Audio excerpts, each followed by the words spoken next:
అలానే 3 మాటలు చెప్పు. మరి అంతేనా ఉంది, ఇంకేమైనా ఉందా?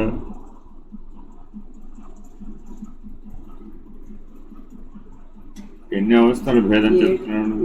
మరి నిద్రలోకి వెళ్ళాలంటే ఆ 7 దాటి వెళ్తేనే నిద్రలోకి వెళ్ళగలరు. అలా నిద్రలోంచి మెలకువలోకి రావాలన్నా కూడా ఆ 7 దాటుకునే వస్తున్నారు. కాబట్టి నీలో ఉన్న నేను ఎక్కడుందయ్యా అంటే ఇప్పుడు ఆ 7 అవతల ఉంది. కానీ ఎవరికి వాళ్ళు నేనని ఎక్కడ అంటున్నారు ఇప్పుడు అంటే మేల్కొన్న తర్వాత ఏ శరీరం అయితే గ్రహించబడుతుందో గుర్తించబడుతుందో దానినే నేనని అనుకుంటున్నాను. కానీ మరి యథార్థ నేను 7 స్థితులు అవతలం. కాబట్టి అంతర్ముఖం అంటే ఏమిటయ్యా అంటే ఆ యథార్థ నేనని గుర్తించడం. మరి ఈ 7 అవస్థలని భేదాన్ని మనం ఎప్పుడన్నా గుర్తించావా? ఆ గుర్తించిన వాడు ఏమయ్యాడు? వాటిని తరించే ప్రయత్నం చేశాడు. కాబట్టి ఇప్పుడు తారకం అంటే ఏమిటి? యువతల మెలకువలో శరీరమే నేను అనుకునేవాడు ఈ 7 అవస్థల అవతలున్న యథార్థమైన ఆత్మ నేననేటటువంటి స్థితికి చేరుకోవడం తరణం అంటున్నావు కదా.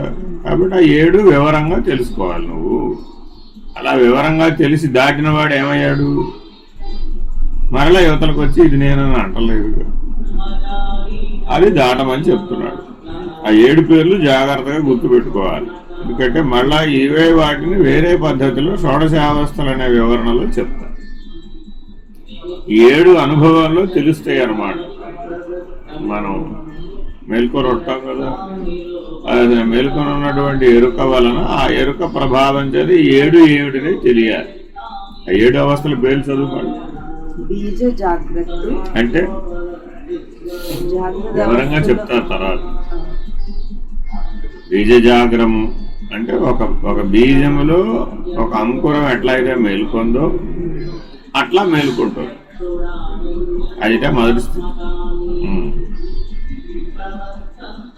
పైన చెప్పిన 7 భూమికలలో మొదటిది అగు బీజ జాగ్రత్త భూమిక లక్షణం వెట్లన ప్రథమం చేతనం యత్స్యాదనాఖ్యం నిర్మలంచితః భవిష్యచ్చితి జీవాదినామ శబ్దార్థ భాజనం బీజరూపం స్థితం జాగ్రత్త జాగ్రత్త దుచ్యతే. విత్తనం నిద్రపోతుందటమ్మా. నిద్రపోతున్న విత్తనం మేలుకోందట. ఆ మాత్రపు కదలిక ద్వారా మనలో నేను జీవుడిని అనేటువంటి చైతన్యం కలుగుతుంది. గాఢ నిద్రలో నిద్రపోతుంది. అప్పుడెవరు? నిద్రపోతున్న విత్తనాన్ని. కానీ అందులో అంకురించే శక్తి ఉందా లేదా? అందుకే ఆ అంకురించే శక్తి మేలుకుందట. ఏమని మేలుకుందట? నేను జీవుడను అంటూ మేలుకుంటున్నా. మరి అప్పుడు అందులో కదలికలు వచ్చినట్టేగా. ఆ స్థాయిలో దాన్ని గుర్తించాలి. ఇదిట మనం సుషుప్తిలో నుంచి మెలకువలోకి వచ్చేటప్పుడు రోజు గమనించవలసి. కానీ మరి రోజు నిద్రపోయి మేలుకునే వాళ్ళు దీన్ని గుర్తిస్తున్నారా? ఎప్పుడు ఆ కదలిక వచ్చింది, ఎలా కదలిక వచ్చింది? ఆ కదలిక వల్లనే కదా అన్ని ఇంద్రియాలు చైతన్యవంతం అవుతుంది. ఆ చైతన్య స్థితి ఇంద్రియాలలోకి ప్రసరించి జడములైనటువంటి ఇంద్రియాలను చేతనంగా చేస్తుంది. ఎలాగైతే విత్తనంలో అంకురించే శక్తి దానిలో ఉన్న చైతన్యం చేత మేల్కొల్పబడి దాంట్లో నుంచి మొలక బయటకు వచ్చిందో అలాగా వస్తుంది.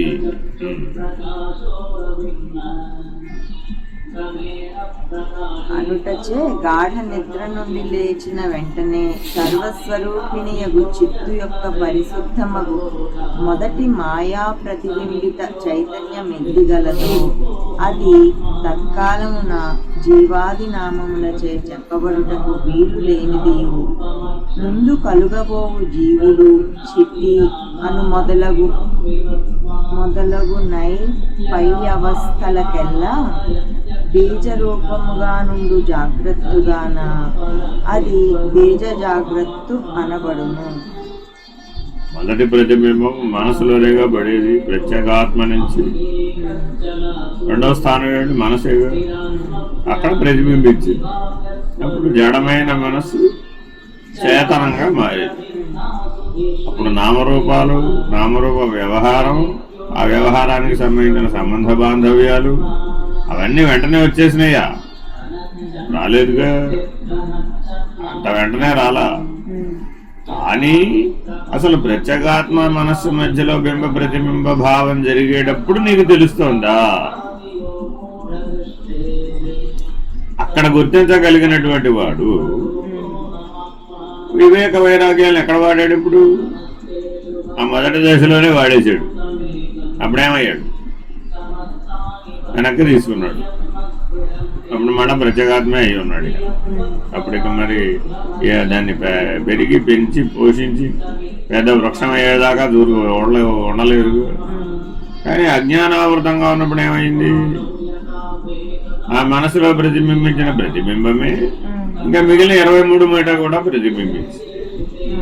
ప్రతిబింబించి నీ సకల వ్యవహారాలు, ఇంద్రియ సామర్థ్యాలను నీ గుర్తు చేసి ఆ ఇంద్రియ విషయాలను మేల్కొల్పి ఆ విషయాలలో ప్రవర్తించడానికి కావలసిన సంస్కారాన్ని మేల్కొల్పి దానికి కావలసిన గుణాన్ని మేల్కొల్పి ఇలా ఒకదాని నుంచి ఇలా మొదట ఇవ్వబడినటువంటి తోపు, ఆ షాక్ అలా కంటిన్యూ అయింది. కాబట్టి ఇది రోజు జరుగుతుంది నీలో, కానీ నువ్వు గుర్తించడం లేదు. కాబట్టి సమాజ నిష్ట ఎందుకు కావాలి? దీన్ని గుర్తించడానికి కావాలి. గుర్తించిన తర్వాత ఏం చేయాలి? విరమించాలి. ప్రవృత్తి మార్గంలో అయితే ముందుకు పోయింది, నివృత్తి మార్గంలో అయితే ప్రత్యేక ఆత్మస్థితి.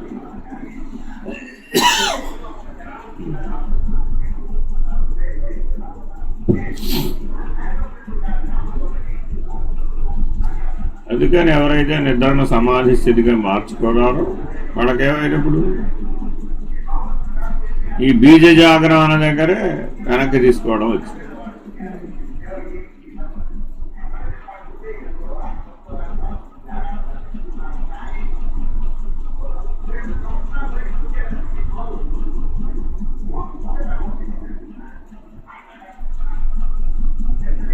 ఇది వృక్షమునకు అంకురావస్థ వడుపున జ్ఞప్తి రూపుండగు జీవునకు నూతనావస్థయని ఎరుంగున్నది. నేననేటటువంటి జ్ఞప్తి కలిగింది.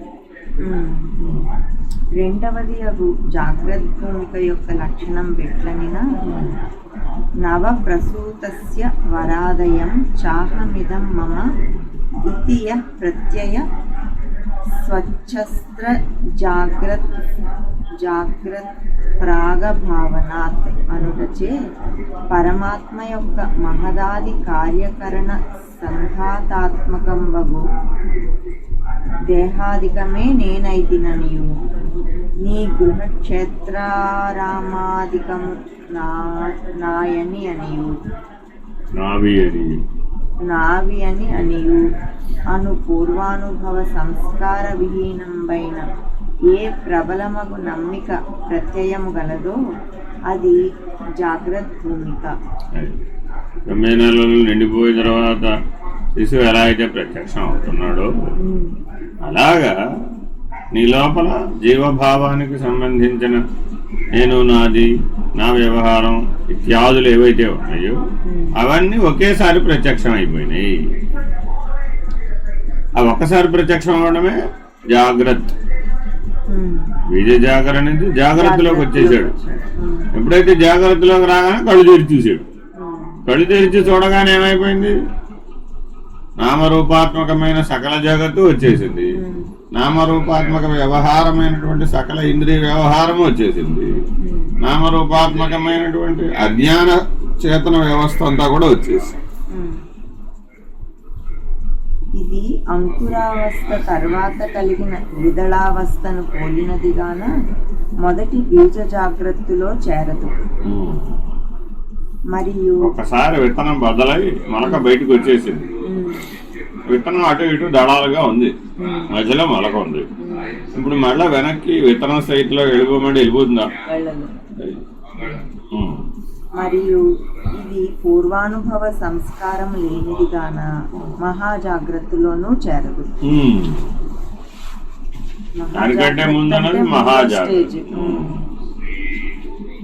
ఇంకా మూడవది మహాజాగ్రత్త స్వరూపం ఎట్లనినా అయం సోహమిదం తన్మ ఇతి జన్మాంతరోదితః పీవరః ప్రత్యయః ప్రోక్తో మహాజాగ్రదితి స్ఫురన్ అనుటచే వెనుకటి పుట్టులో నట్లుండెడి వాడను ఈ నేను ఆ జన్మములో నా సంబంధమగునదియు ఇది అను మొదలుగా జన్మాంతరానుభవ సంస్కారం వలన కలిగిన బలిష్టమగు ప్రతీతియే మహాజాగ్రత్తు అనబడును.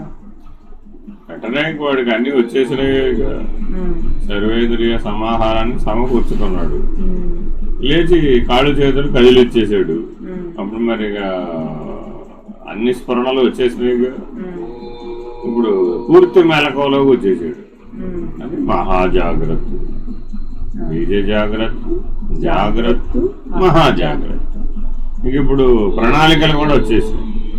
లేచి ఏం చెయ్యాలనేది కూడా తెలివిలోకి వచ్చేసింది. అప్పుడు మరి ఆ ప్రణాళిక అనుసారం చేసేస్తాడు. ఇది పూర్వజన్మ జ్ఞానము గల మహాపురుషులయందే ఉండును. దీని యందు దీర్ఘకాలపు సంగతులన్నీ జ్ఞాపకముగా నుండునుగాన మహాజాగ్రత్త అనబడినది. అనేక జన్మ వాసనలకు సంబంధించిన సకలము కూడా ఈ మహాజాగ్రత్త ద్వారానే వ్యక్తమవుతుంది. అప్పుడు మరి వాడి సంస్కారం ఎట్లుంటే ఆ లేవగారు అటు చేయటల్లా మరి లేవగారు జపతప ధ్యానాలు చేయాలా, లేవగానే లౌకిక జీవన వ్యవహారంలో పడిపోవాలా, లేవగానే వాడు కంగారు పడిపోతూ ఇతరులందరినీ కంగారు పెడుతూ, వాడు భయపడిపోతూ ఇతరులందరినీ భయపెడుతూ అని చెయ్యాలా వద్దా? పూర్వజన్మ సంస్కారాలు అనుసరించి మరి అది వెంటనే ఆ మూట అంతా మేలుకొద్దుగా ప్రారంభ కర్మానుభవం ఏదైతే ఉందో అది వాడి సంస్కారాల్లోనేగా ఉంది. అదంతా కలిపి ఒకేసారి మేలుకుంది. సూక్ష్మ శరీరంలో ఉన్నటువంటి వ్యవహారం అంతా ఒక్కసారే మేలుకుంది.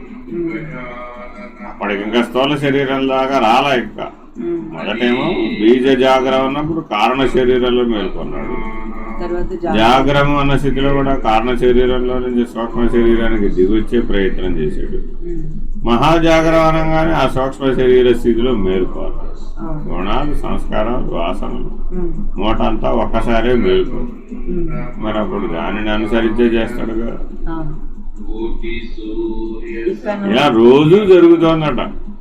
ఎంతైన విషయం ఏంటంటే ఒకరోజు జరగల, తల్లి గర్భంలో 7వ నెల నుంచి జరుగుతుంది. కానీ మరి ఈ అవస్థా భేదాన్ని మరి మెలకులోకి ఎట్లా వస్తున్నాడని గమనించడానికే సమాజ నిష్ట. ఎవరికైతే నిద్ర సమాజ నిష్టగా మారిందో వాడు ఇట్లా గమనించగలుగుతాడు అన్నమాట.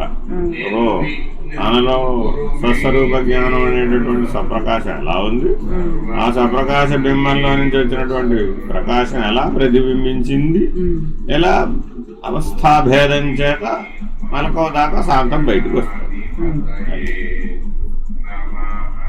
ఇకను 4వది జాగ్రత్త స్వప్నం యొక్క లక్షణం ఎట్టిదన ఆరూఢ మథనారూఢం సర్వదా తన్మయాత్మకం యజ్జాగ్రతో మనోరాజ్యం జాగ్రత్త స్వప్న స ఉచ్యతే అనుటచే చూడబడినదియు చూడబడనిదియునై తత్తద్ విషయ రూపం బహు మనోరాజ్యము జాగ్రత్త అవస్థయందెయ్యది కలుగునో అదే జాగ్రత్త స్వప్నం అనబడును. విషయానికి 2 స్థాయిలు చెప్పాడు. దృశ్య విషయము, దృష్ట విషయం. ముందు దృశ్య విషయం మేలుకో. ఆ దృశ్య విషయం వల్ల ఏమైపోయింది, సకల వస్తుజాతం అంతా కనబడింది, కనబడింది అంతా కూడా ప్రత్యక్షమైంది. నిజంగా ఇప్పుడు అక్కడ ఉందా? మనోభూమికలో భావనా రూపంలో ఉంది. మరి అప్పుడు అది ఉన్నట్టుగా అప్పుడు ప్రియమనేటటువంటి లక్షణం పనిచేసింది దృశ్య విషయంలో. మరి అది పొందాలనే ఆకాంక్ష వస్తేనేగా ఇంద్రియాలను కదిల్చేది. లేస్తూనే గులాబ్ జామ్ తింటే బాగుండు అనుకుంటూ లేచాడు అనుకో కాసేపు ఉదాహరణ. అప్పుడు గులాబ్ జామ్ చేతిలో ఉందా? కానీ ప్రియమనే రూపంలో దృశ్య విషయంగా ఉంది. మరి అప్పుడు వాడు అనుభవిస్తున్నాడుగా. అపూర్వ స్మృతి పథంలో జ్ఞాపకాల్లో ఆ వస్తు జాలం అంతా ఉంది, ఆ వస్తు భోగ్యం కూడా ఉంది, ఆ భోగ్య అనుభవం అయినటువంటి సుఖదుఖం కూడా ఉంది. మరి ఆ సుఖదుఖం దృశ్యంగానే అనుభవించబడి అప్పుడు ఉన్నది మనోరాజ్యమే. ఇక శాతం బహిస్మృతి కలగల. కానీ మరి ఏ స్మృతి పదంలో ఏ విషయం అయితే అది చక్షురు విషయం కావచ్చు, వివాహ విషయం కావచ్చు, కర్మేంద్రియ జ్ఞానేంద్రియ విషయాలు ఏవైనా కావచ్చు, అవన్నీ మనోరాజ్యంలోనే దృశ్య విషయంగా మొట్టమొదట అనుభవించబడి దాని యందు ప్రియం అనేటటువంటి లక్షణం ఏర్పడి దాని యందు ప్రతీతి జరిగింది. నిజానికి అక్కడ వస్తువు లేదు అని ఆ వస్తు రూపాన్ని కూడా మనసే ధరించింది.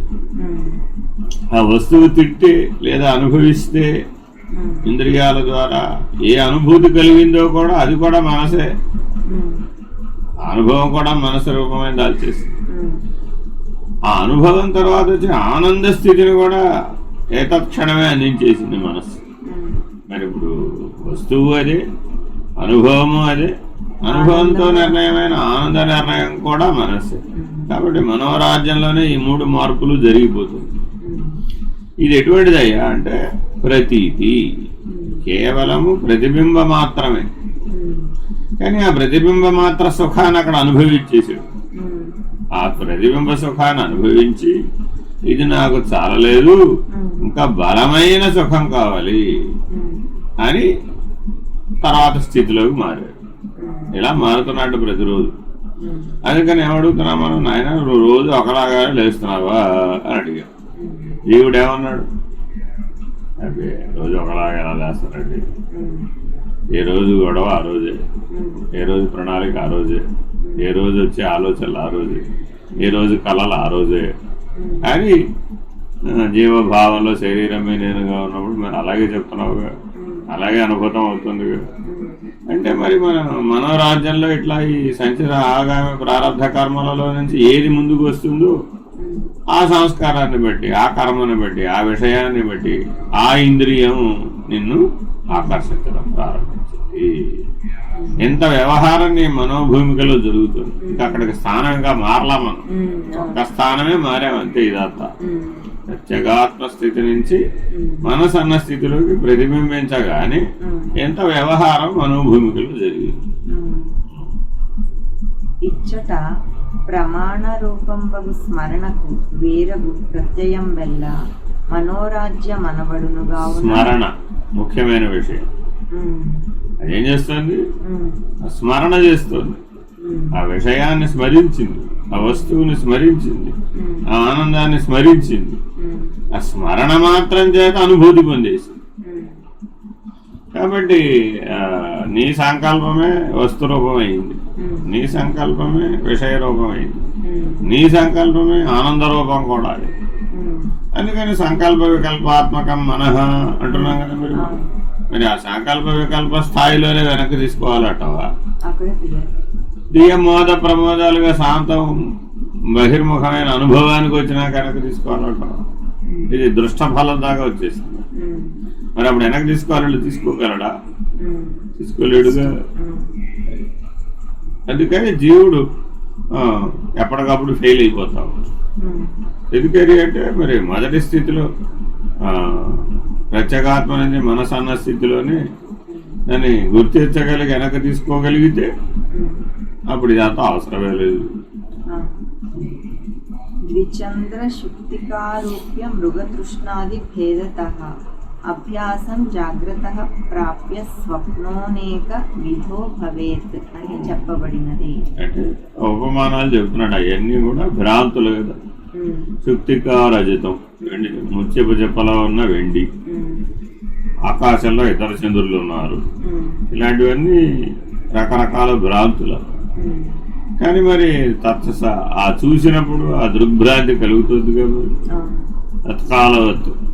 అలాగే ఈ మనోకల్పిత స్వప్న రాజ్యంలో నుంచి జాగ్రత్త రాజ్యంలోకి వచ్చాడు. అది ఇంకా ప్రతిబింబం. ఇదే ప్రతిబింబం అంటే ఈ ప్రతిబింబానికి ఇంకా ప్రతిబింబం. మరి అప్పుడు అది ఇంకా విపరీతం కలగల. మరి ఆ వైపరీత్యం రోజు జరుగుతుందిగా. కానీ మరి గుర్తించలేకపోతున్నాడు కదా. అనగా ఆయా అభ్యాసములను బట్టి జాగ్రత్త స్వప్నము చిపిటీకరణము చేయునప్పుడు వ్రేలితో మీది కంటి రెప్పను నొక్కునప్పుడు ఒక చంద్రుడే ఇరువురు చంద్రులుగను, ముత్తెపు చిప్ప వెండిగను, ఎండమావులు నీరుగను తోచుట మొదలగు భేదము వలన అనేక విధములగుచున్నది. ఉన్నది కనపడుతుంది, అక్కడ ఉన్నది ఒక చంద్రుడే. వాడు ఏం చేశాడట, కంటి మీద వేలు పెట్టుకుని నొక్కించుకుని ఇట్లా చూశాట. అప్పుడు ఒక చంద్రుడు రెండుగా కనపడ్డాడు. ఇద్దరున్నారా బాబు అన్నాడు. అది ఎంత సత్యమో. ఈ మనోరాజ్యంలో నుంచి, ఈ స్వప్నంలో నుంచి, స్వప్న జాగరం మెలకువలోకి వచ్చేటటువంటిది కూడా అంతే సత్యం. అనేకత్వం అంతా ఈ ప్రతిబింబ లక్షణం వల్లనే ఏర్పడుతుంది. ఇక 5వది స్వప్నము యొక్క లక్షణం ఎట్లనినా అల్పకాలం మయా దృష్టమే తన్నో వేతి యత్రహి పరామర్శ ప్రబుద్ధస్య సస్వప్న ఇది కథ్యతే.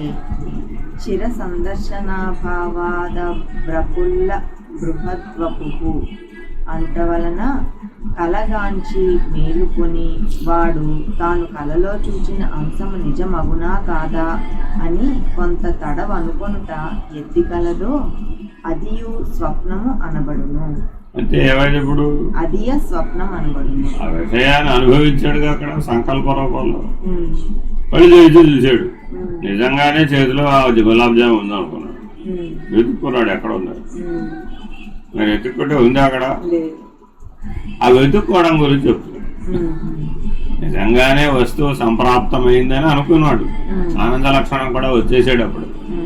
ఇప్పుడు కళ్ళు విప్పి ఏం చేశాడు అంటే ఆ వస్తువు ఎక్కడ ఉందో అని వెతుక్కుంటున్నాడు. పొద్దున్న లేవగానే మనం అనేకమైనటువంటి అంశాల గురించి ఎదుర్కోవట్లేదు. లేవగానే సెల్ ఫోన్లు తీసి వాట్సాప్లో ఎవరో మెసేజ్ చేశారు అని చూసుకోవడంలో మరి నీకు అటు తెలుసు అంటే ఆ స్వప్న జాగ్రత్తల నుంచి ఈ సత్యాన్ని నువ్వు ఊహ చేశాడు అనమాట. మరి ఆ ఊహ అంతా మరి వాస్తవం కాదు. మరి చూస్తే నిజంగా చూస్తే అక్కడ ఏమీ రాలేదు. ఓ ఏం రాలేదా అని నిశ్చయం చేస్తుంది. ఏది దృక్విషయం కదా మరి. అలాగే శ్రవణ విషయం, అలాగే రస విషయం, అలా శబ్దస్పర్శ రూపరస గంధాలకు సంబంధించిన ఏ విషయమైనా, అలాగే కర్మేంద్రియ విషయాలైనా ఆయా విషయ స్ఫురణతో జాగ్రత్త అవస్థలోకి వస్తున్నాడు. అప్పుడు జాగ్రత్త అవస్థలో దేని కొరకు శ్రమ చేస్తాడు, కృషి చేస్తాడు. తదనుగుణమైన వస్తు ఉత్పత్తి గురించి, తదనుగుణమైన వస్తు భోగము గురించి, తదనుగుణమైన వస్తు విషయానందం గురించి జీవితంలో కృషి చేస్తాడు. ఇది ప్రతిరోజు లోపల జీవుడు ఆత్మభావంలో నుంచి జీవభావంలోకి మేలుకునే విధానం. 5 అవస్థల దాకా వచ్చి స్వప్న జ్ఞానము విశేష కాలము చూచుటలేమించేసి చిత్తమున నిలకడగా నుండజాలదు.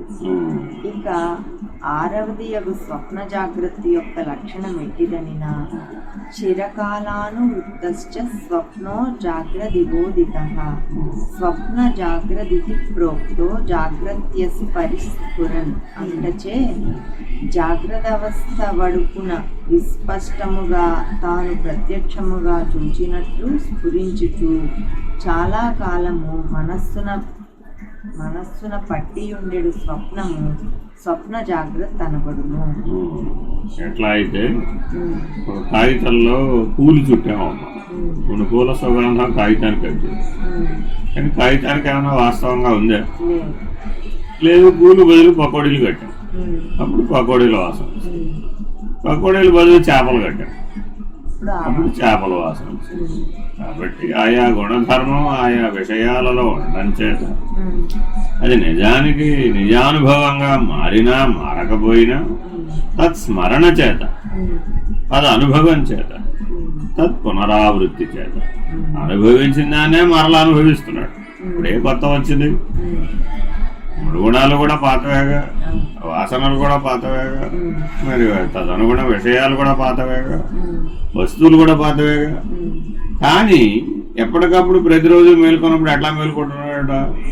నూతన వస్తువు అని, నూతన విషయం అని, నూతన అనుభవం అని, నూతన ఆనందం అనుకుంటూ మేల్కొంటాడు. మరి భ్రమాజన్యం కాదు, అంతే కదా. నిన్న చేసినప్పుడు వంకాయ కూర సరిగ్గా రాలేదండి, దాని గురించి ఏదో ఘర్షణ వచ్చింది మనసులో. మరి వాడు ఎట్లా లేస్తాడు? ఏమైనా సరే వాళ్ళని గ్యారెంటీగా వంకాయ కూర నేను అనుకున్నది చేయాల్సిందే. మరి ఇప్పుడు లోపల వంకాయ కూర తయారైపోయింది, తినేసాడు, ఆనందం కూడా కలిగేసింది. మరి దానికోసమే కృషి చేయట్లా. ఇట్లా 6వ అవస్థలో అది అనుగుణ్యమైనటువంటి కృషికి సంబంధించిన మనోబలం అంతా సమకూర్చుకోండి. ఇకను 7వది సౌషుప్తవస్థితి ఎట్లనినా షడవస్థా పరిత్యాగే జడాజీవస్య యా స్థితి భవిష్యత్ దుఃఖ బోధాఢ్యా సౌషుప్తి సోద్యతే గతి. అంతవలన పైని చెప్పిన ఆ అవస్థలను విడిచిన పిమ్మట జీవుని యొక్క జడరూపంబగు స్థితియే సుషుప్తి అనబడును. ఇట్లా ఏమైపోయింది? ఇలా లోపల లోపల లోపల లోపలికి వెళ్ళిపోయేటప్పుడేమో సుషుప్తి అయింది, బయటకు వచ్చేటప్పుడేమో జాగ్రత్త. ఇలా లోపలికి వెళుతున్నాడు, బయటికి వస్తున్నాడు. అది అనుగుణ్యమైనటువంటి ఆ విషయావృత్తి కోసమే పరిశ్రమించేటటువంటి పద్ధతిగా బయటకు వస్తే జాగ్రత్త అంటున్నావు. అదే తనలో తానే అనుభవిస్తూ విషయావృతమైనటువంటి నిద్రలో మునిగిపోవడానికి సుషుప్తి. మరి అటు నుంచి చూసినా 7వదే, ఇటు నుంచి చూసినా 7వదే, అంతేనా కాదు? అలాగా ప్రతిరోజు జరుగుతూ ఉన్నప్పటికీ తనకు మెలకు ఎట్లొస్తున్నదో తానే గ్రహించలేనటువంటి అజ్ఞానంలో, తనకు నిద్ర ఎట్లొస్తుందో గ్రహించలేనటువంటి అజ్ఞానంలో. అందుకని ఏమైనా నిద్ర ఎక్కడి నుంచి వస్తుందని అడిగాను. ఒక ఆడియో అవుతారు ఎదరగొడుతూ నిద్ర ఎలా వస్తుందో, నిద్రలో మెలకు ఎట్లా వస్తుందో అని ఎవరు కూడా చెప్పలేరు. కానీ అసూక్ష్మమైన గ్రహింపు లేదు కదా. కాబట్టి ఎవరైతే ప్రాణ ప్రవాహం మీద, మనస్సు మీద సాక్షిగా ఉండి దృష్టి పెట్టారు, సూక్ష్మ శరీరానికి సాక్షిగా ఉండేటటువంటి ప్రకాశమే నేనుగా ఉన్నాడు, వాడికి తెలిసింది.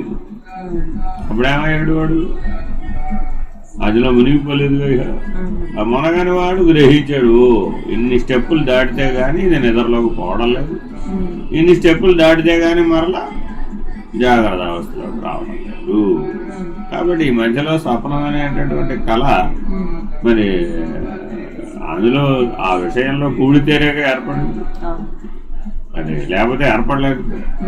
మరి రోజు ఏర్పడని స్థితిలో ఉంటే అప్పుడెప్పుడు చైతన్యంగానే ఉన్నాడు, ఆ స్వప్నం యొక్క ప్రభావం లేదు.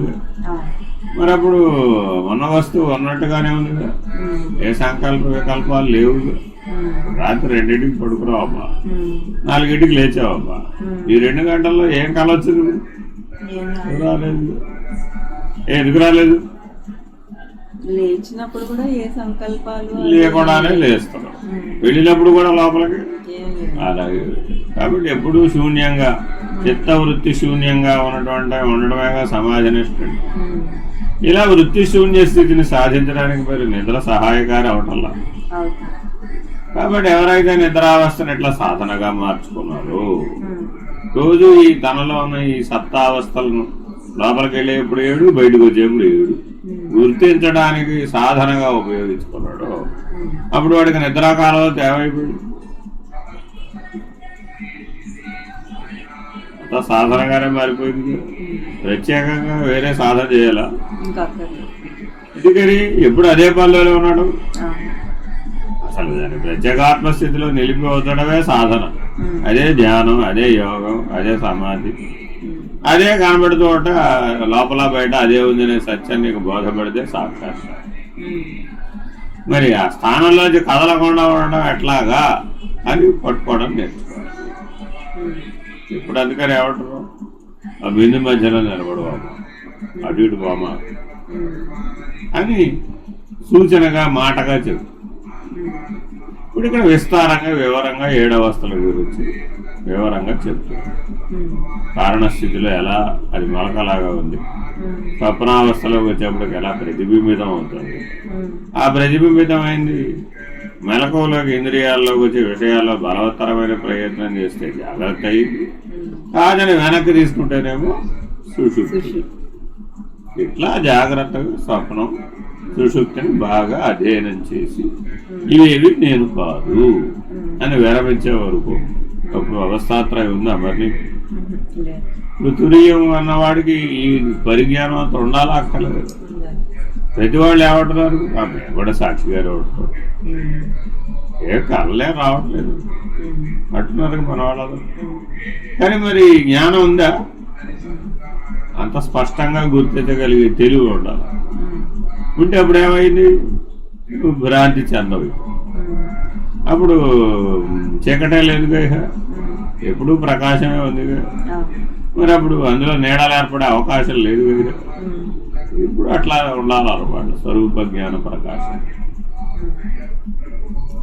అందుకని ఇంత విడమరిచి చెప్తున్నాడు. చూడు ఎంత బాగా 7 అవస్థలను విడదీశాడు. స్టెప్ బై స్టెప్ ఎట్లా మారిపోతుందో. ఎంత సాక్షిగా ఉంటే అట్లా రాయగలిగాడు. ఒక చిత్రం తీసేటప్పుడు డైరెక్టర్ సీన్ బై సీన్ ఎలా చూస్తాడు, అలా తన నిద్రని ఒక సినిమా లాగా సీన్ బై సీన్ చూసాడు. తనలో మెలకువని ఎట్టొస్తుందో ఓ సీన్ బై సీన్ చూసాడు అని ఆ ప్రమాణంతో చెప్తున్నాడు. మరి సాక్షిగా ఉంటేనేగా అదంతా వీలైంది. దేంట్లో ఒక దాంట్లో కలిసిపోతే ఆ సాక్షిత్వం పోయి. అందుకని ఆ సాంగత్వం ఉండకూడదని ముందే చెప్పేశాడు. సంఘరహితంగా ఉండాలి. అందుకని 3 సంజ్ఞలు చెప్పాడు. ఆ 3 సంజ్ఞల్ని వాడమన్నాడు. ఆ వైరాగ్యాన్ని వాడమన్నాడు. ఆ ప్రవృత్తిని విడవమన్నాడు. ఆ నివృత్తిలో ఉండమన్నాడు. మరి ఆ ప్రవృత్తి నివృత్తిని ఎక్కడ వాడాలంటే అవస్థాత్రయం మీద వాడాలి. రోజు మనం చేసినట్టే రోజు మేల్కొన్నట్టే మేల్కుంటున్నానండి అన్నాడు అనుకోండి, అప్పుడు ప్రవృత్తిగా. స్వరూప జ్ఞానంలో మేలుకున్నానండి అన్నాడు, అప్పుడు అది నివృత్తి. ఇట్లా నీ మెలకువ కాల నిద్రని వినియోగించుకో. ఇది ధ్యానం అంటే, ఇది సమాధి నిష్ఠ, ఇది తారకం అంటే. అప్పుడు మరి ఇక నువ్వు పడిపోతావా? 7 చక్రాల్లో ఉన్నవి ఇవేగా. అప్పుడు ఎప్పుడూ సహస్రారంలోనే ఉంటావు. మరి అప్పుడు ఆజ్ఞాచక్రాన్ని కూడా దిగాల్సిన పని లేదుగా. మేలుకొన్నవాడికి, స్వరూప జ్ఞానంలో మేలుకొన్నవాడికి అప్పుడు ఆజ్ఞాచక్రంతో మాత్రం పని ఉంది. అది కూడా వ్యవహార స్థానమే, జీవుడి యొక్క వ్యవహార స్థానమే. అదే నేను ఆ స్వరూప జ్ఞానంలో ఆత్మస్వరూపుడు ఉన్నప్పుడు మరి సహస్రారంలో ఉన్న బిందు మధ్యంలో, ఆజ్ఞాచక్రంలో ఉన్న బిందు మధ్యంలో నుంచి సహస్రారంలో ఉన్న బిందు మధ్యంలోకి పరిణామం వచ్చేసింది. వెనక్కి తీసుకోవడం వస్తే, లేకపోతే ఆజ్ఞాచక్రంలోనే ఉంటాడు, కిందకి ప్రయాణం చేస్తాడు, అధోముఖ ప్రయాణం చేస్తాడు. అందుకని ఎప్పుడు ఊర్ధముఖంగా ప్రయాణం చేయాలంటారు. అంటే ఆజ్ఞాచక్రం నుంచి కిందకి దిగిపోయే ఛాన్స్ కూడా ఉంటుంది. ఇదేగా వ్యవహారం అంటే. మరి ఈతేనే ఇంద్రియాలన్నీ సచేతనం అయ్యేది. అక్కడే ఉంటే సచేతనం కాదు. అక్కడి నుంచి పైకి వెళ్ళాడు ఇంకా, అప్పుడు అసలే అప్పుడు మరి వాడికి ఉన్నట్ట లేనట్ట అంటే అప్పుడు అసలు ఇంకా వ్యవహారం లేదు కదా. లేదుగా, ఉండి లేనట్టే. ఇప్పుడు వాడికి ప్రపంచం ఉందా అంటే ఏం చెప్పాడు? సమాజనిష్ఠుడికి ప్రపంచం ఉందా? నిద్రలో గాఢ సుషుప్తిలో మునిగిపోయిన వాడికి ప్రపంచం ఉందా? లేదుగా. అలాగే స్వస్వరూప సాక్షాత్కారాన్ని పొందేశాడు సహస్రారంలో. ఇప్పుడు ఎప్పుడు ఏం చూస్తున్నాడు? ఎప్పుడు ఏది అనుభవిస్తున్నాడు? ఎప్పుడు ఏదై ఉన్నాడు? అంతే, అది అయ్యే ఉన్నాడు. అంతే. అది కానిదంతా అనాత్మభావం అంతా ఏమైపోయింది మరి? వాడికి లేదుగా. ఇప్పుడు అనాత్మభావాన్ని విడిపించుకోవడం అంటే ఎట్లా విడిపించుకోవాలి? ఇదిగో ఇట్లా విడిపించుకోవాలి. ఆత్మానాత్మ వివేకం విషయంగా సిద్ధాంతంగా ఎంతో చెప్తాం. మరి ఎట్లా విడిపించుకోవాలని అక్కడ ఎవరు అడగరు. ఏమైనా అర్థమైందంటే ఆ బాగా అయితే మరి ఉండైతే ఆత్మభావంలో సదా ఆత్మభావంలో ఉండలేకపోతున్నారండి. ఉమ్. ఎందుకని ఇంత సూక్ష్మంగా గుర్తించడం తెలియవు. ఈ పరిజ్ఞానం లేదు మరి. ఉమ్. మరి లేనప్పుడు పిల్లవాడి చేతిలో వెన్న ముద్ద పెట్టింది తల్లి, ఎక్కడి నుంచి వచ్చింది అని పిల్లవాడికి ప్రశ్న వచ్చింది. ఆ తల్లి ఎందులో నుంచి ఓ డబ్బాలోంచి ఆ వెన్న ముద్ద తీస్తుంది కదా, అందులోనే వెన్న తయారైంది అనుకో. వాడు కావాల్సి వచ్చినప్పుడు ఆ డబ్బానే చూపిస్తాడు.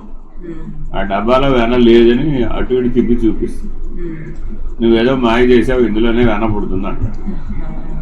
ఆవిడేమంటది, ఒరే అందులో వెన్న పుట్టదురా నాయన, పాలు కాయాలి, తొడు పెట్టాలి, మజ్జిగ చిలకాలి, ఆ మజ్జిగను వెన్న వచ్చేదాకా చిలకాలి, ఆ వెన్న తీసి భద్రపరచాలి, అప్పుడు ఆ వెన్న నీకు పెట్టాలి. మరి ఇన్ని స్థితులు మారితేనేగా చేతిలోకి వెన్న నెయ్యి వచ్చింది. మరి ఇవన్నీ ఆ పిల్లాడికి తెలియవుగా. ఆ పిల్లాడు ఎట్టా అయితే డబ్బాలోనే వెన్న పుడుతుందని అనుకుంటున్నాడు, మనం కూడా అట్లాగే రోజు నిద్రలోనే దాంట్లో మునిగిపోతూ ఉన్నాం, అలాగే బయటకు వస్తాం. మరి ఇప్పుడు ఆ పిల్లాడికి మనకి తేడా ఎవరు? చెప్పడానికి మనకేదో 60-70 వచ్చినాయని ఏదో ఏళ్ళు లెక్క చెప్పుకుంటున్నామే, కానీ ఆ పిల్లవాడికి ఉన్న భ్రాంతి జన్యమైన లక్షణం ఏదైతే ఉందో అదే భ్రాంతి నీకు కూడా ఉంది. మరి మానవ జన్మ ఏం సద్వినియోగం అయింది. పశువు ఎట్లా అయితే అదే ఉపాధిగతమైనటువంటి ఆనందంలో విషయంలో మునిగిపోయి పశువు అదే సత్యమనే భ్రాంతితో ఎలా జీవిస్తుందో, మరి నువ్వు కూడా అదే భ్రమాజన్యమైన జ్ఞానంతోనే జీవిస్తే, వ్యవహార జ్ఞానంతోనే జీవిస్తే ఆ పశువుకి నీకు భేదమే. కాకపోతే మ్యాన్ ఈ సోషల్ యానిమల్ అని అందంగా చెప్పుకోండి, ప్రయోజన శూన్యం కదా.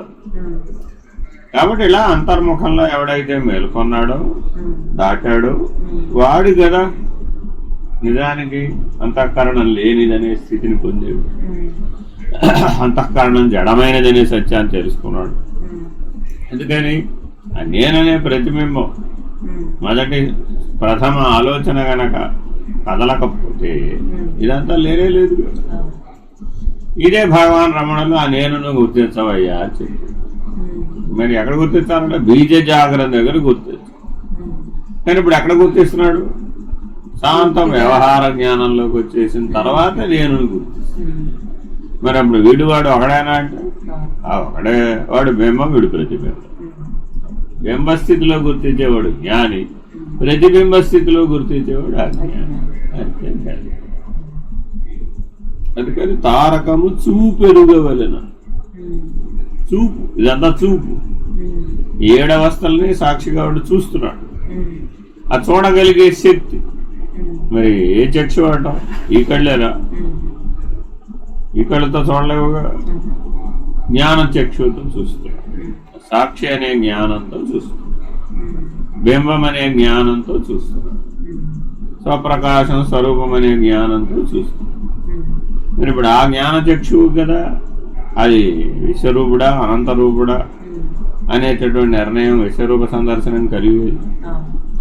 ఇది దీంట్లో విడివడితే, విడివడకపోతే మళ్ళీ ఇదే పునరావృతం అవుతావు. ఇది మరలా ముందు జాగ్రత్త స్వప్నముల యందు కలుగబోయేడు దుఃఖానుభవ సంస్కారంతో కూడి ఉండును. ఈ అవస్థ యందు ప్రపంచమెల్లా గాఢాంధకార బంధురముగా నుండు అజ్ఞానంలో మునిగి ఉండును. ఈ అజ్ఞాన భూమిక లేడును మీద చెప్పినట్లు. ఏమిటివి అజ్ఞాన భూమికలు? గుర్తుపెట్టుకోవాలి. మళ్ళీ జ్ఞాన భూమికలు చెప్తాడు. అవేమిటి? శుభేచ్ఛ, సప్త జ్ఞాన భూమికలు. ఇదేమో బయటికి రావడం, అదేమో అంతర్ముఖంలో తిరగడం. ఈ అజ్ఞాన భూమిక లేడును మీద చెప్పినట్లు పరస్పర మేళనముచే ఒక్కొక్కటి 100ల కొలదిగా ప్రస్తరింపబడి. అంటే అర్థమేంటి? ప్రతిబింబం ఒకటే, ఒక క్రమపాటులో 50, 100, 1000 అయిపోయింది ఒక్కొక్క అవస్థలోనే. ఓ మెట్టు దాటింది, ఒక్కటి కాస్త అనేకం అయిపోయింది.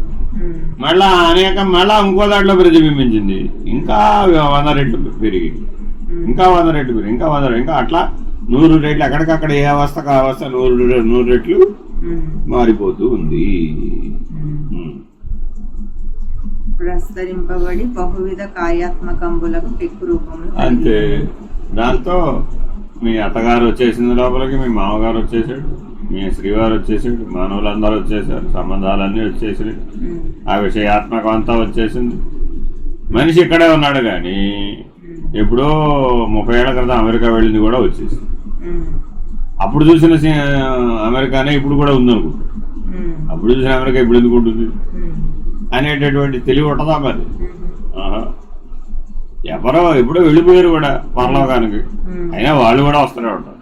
మరి ఇప్పుడు వాళ్ళు ఉన్నట్టా లేనట్టా? ఇలాగా ఒక లాజిక్తో పని లేకుండా, ఒక విధానంతో పని లేకుండా దాని ఇష్టం వచ్చినట్టుగా ఏకమనేకం అయిపోతుంది. ఎక్కడ ఇది? స్వప్న పరిధి. అందుకనే మన స్వప్నానికి లాజిక్ వెతకూడదు అంటాం. ఎందుకని? అది వర్తమానాన్ని, గతాన్ని, భవిష్యత్తుని మూడింటిని కలిపేసి ఎడాపెడా కలిపేసి దానికి సీక్వెన్స్ లేకుండా చేసేస్తుంది అన్నమాట. వర్తమానంలో నువ్వు అర్జెంటుగా దాహం వేసిందమ్మా, కళలో దాహం వేస్తుంది.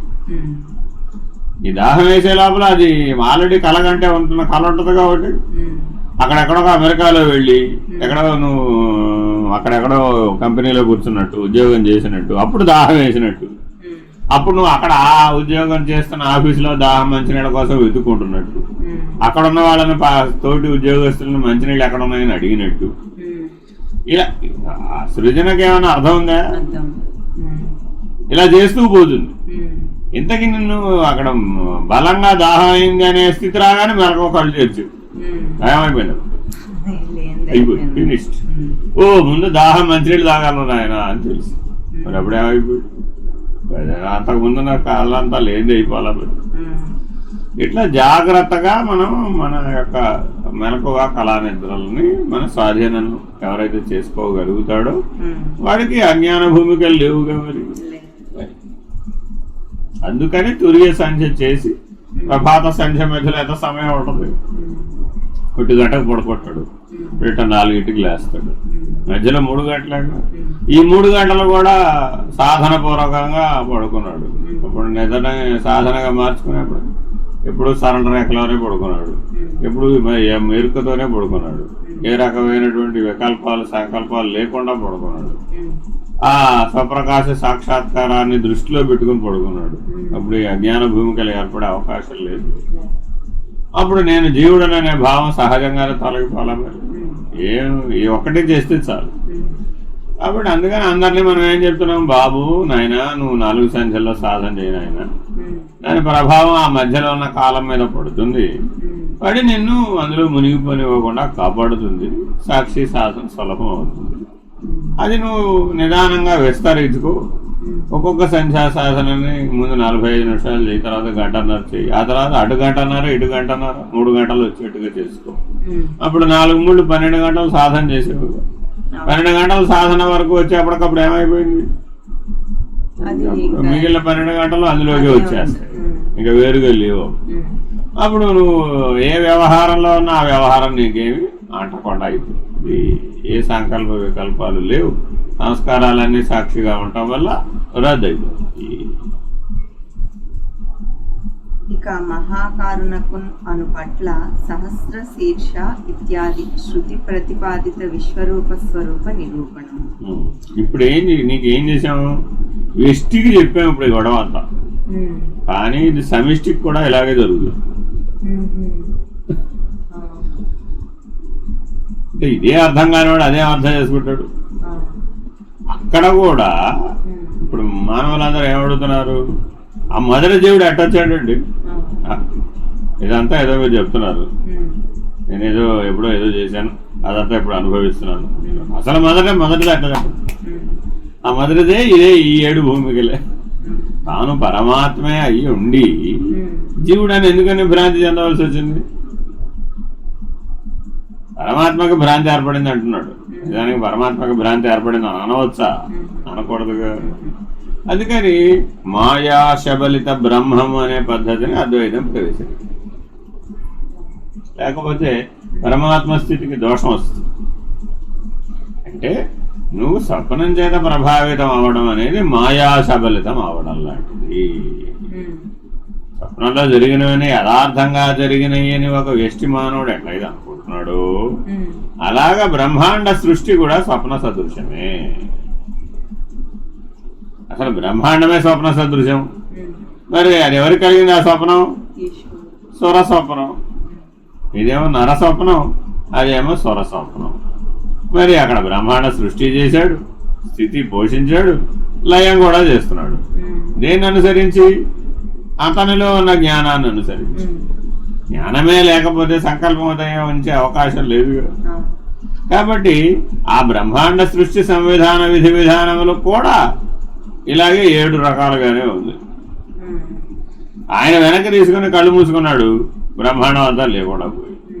కళ్ళు తెరిచి ముందుకు వచ్చాడు, ఆ బ్రహ్మాండం అంతా వ్యక్తమైంది. ఆయనలో నుంచే వ్యక్తం అవుతుంది, ఆయనలోనే లయం అయిపోతుంది. మరి ఇప్పుడు ఆయన ఎప్పుడూ ఉన్నాడుగా, ఆ బ్రహ్మం ఎప్పుడూ అలాగే ఉన్నాడు. ఈ స్వప్నం చేత నువ్వు ఎట్లా అయితే తాత్కాలికంగా అనుభూతం అవుతున్నావు, అలాగే బ్రహ్మాండం అనేటటువంటి దాని వల్ల కూడా బ్రహ్మము కూడా తత్కాలవత్ రెప్పపాటు మాత్రమే అతనికి ప్రభావితం అవుతుంది. మరి రెప్పపాటు ప్రభావితం అయిందని సత్యం అనాలా అసత్యం అనాలా అంటాం కదా మరి. కాబట్టి బ్రహ్మాండం ఉంది అనేది బ్రహ్మమునకు గుర్తే లేదు అసలు. ఏదో రెప్పపాటు గుర్తొచ్చింది, ఆ రెప్పపాటు గుర్తొచ్చిన దాని మీద సంకల్ప వికల్పాలు కలిగినాయి, బింబ ప్రతిబింబాలు కలిగినాయి.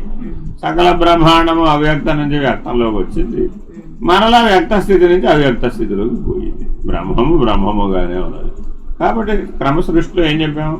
బ్రహ్మణోర్ అవ్యక్త అవ్యక్తాన్ మహత్ మహదోర్మహదహంకార.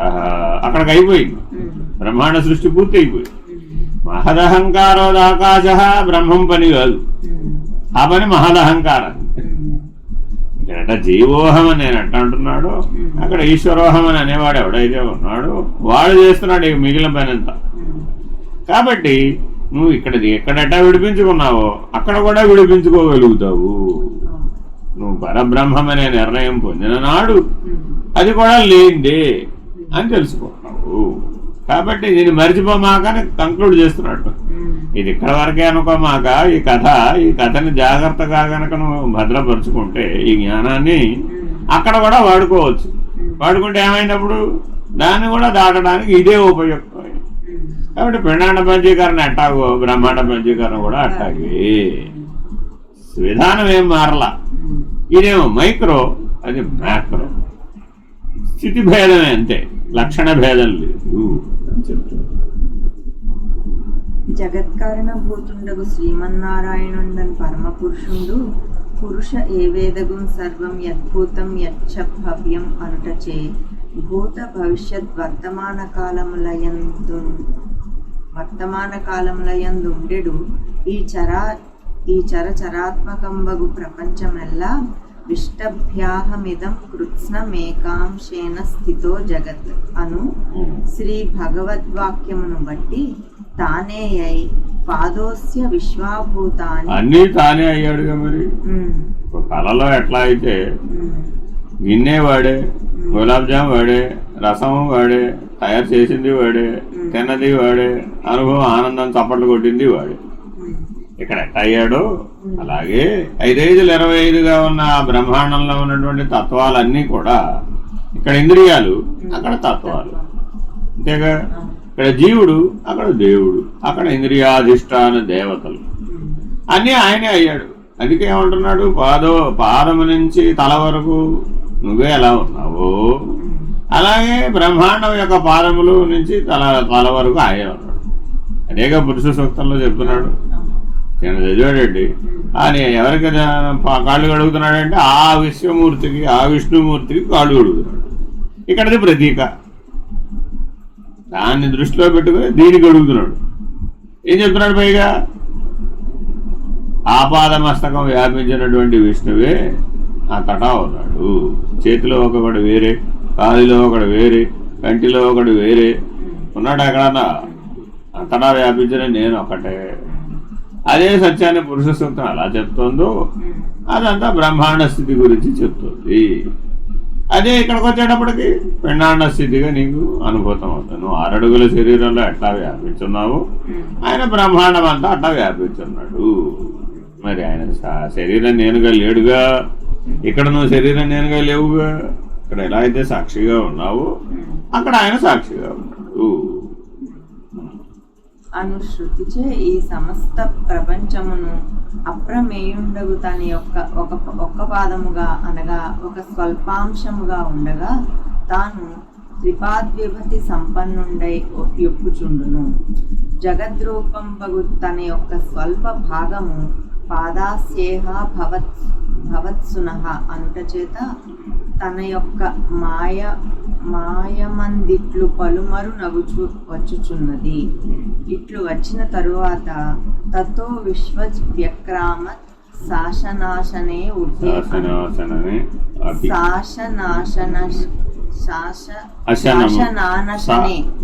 శాసనానశనే ఉభే అనుట చేత తాను దేవతిర్య